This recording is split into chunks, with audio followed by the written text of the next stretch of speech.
Detroit looked good to him. After years of being away in the glitter capitals of New York and L.A., the city exuded a warmth he hadn't known in a long time. Even the towering gray shapes of the Penobscot, the Ford, the Buell were his friends now.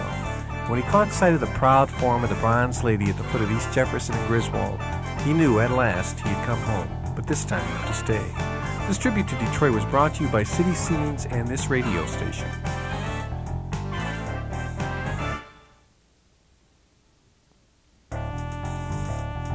Detroit.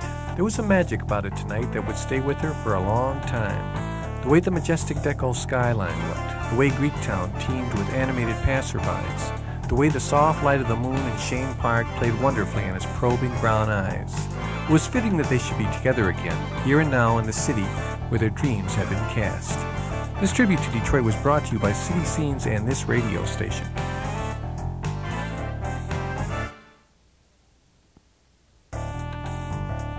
He looked out from his 24th floor office at the lights of Detroit. The big pitch was behind them at last. It had gone well, real well. Everyone had come through. "All right, gang, that's a wrap," he said to the others as he rose from his desk. "Tonight we paint Detroit like it's never been painted before. We'll start with dinner at Trapper's Alley, taking the game downtown, and finish in Rivertown. And it's all in the company. Bright lights, big city, here we come." This tribute to Detroit was brought to you by City Scenes and this radio station. She had reached the top. Beyond the radio station's neon call letters, she could see Detroit. Its myriad of dotted lights telling stories not unlike her own. That of someone born in its urban embrace who had beaten considerable odds and made her mark playing the city's own distinctive style of music. Now, outside the glass of the Soundtight studio, her friend waited for the night's final cut to be played. An anthem to a recrowned champion. Detroit, their song, their city.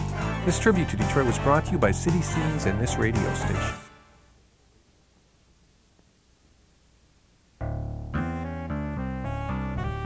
The name's Slade, Mark Slade, and Detroit's my city.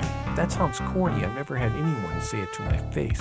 If they were even thinking it, well, I'd say they'd never driven around Belle Isle on a sun-kissed summer morning, or walked through the lobby of that Deco Palace, the Fisher Building, or surveyed the city lights from the top of the Wren Center.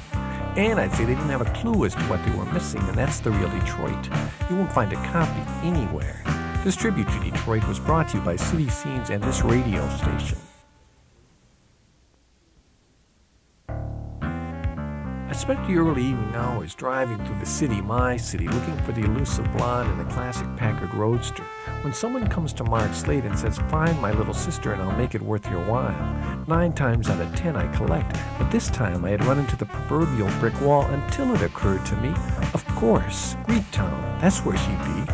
And she was, dining alone. Lucky me, I had shaved tonight. This tribute to Detroit was brought to you by City Scenes and this radio station.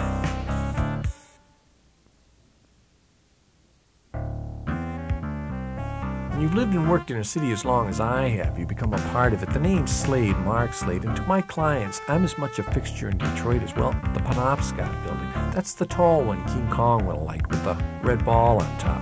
I'm the tall one standing next to it in the rumpled trench coat with a grin as long as a 6-game Tiger win streak. Somebody had just asked me where the Spirit of Detroit monument was, and I said, "You're looking at him." This tribute to Detroit was brought to you by City Scenes and this radio station. Detroit just isn't what it used to be, Mr. Slade. The guy whined on before I'd heard enough. As he sat there smugly in my office, I let him have it.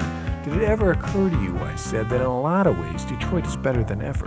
The Wren Center, Rivertown, Trapper's Alley, they weren't here before. And something else that was here isn't anymore."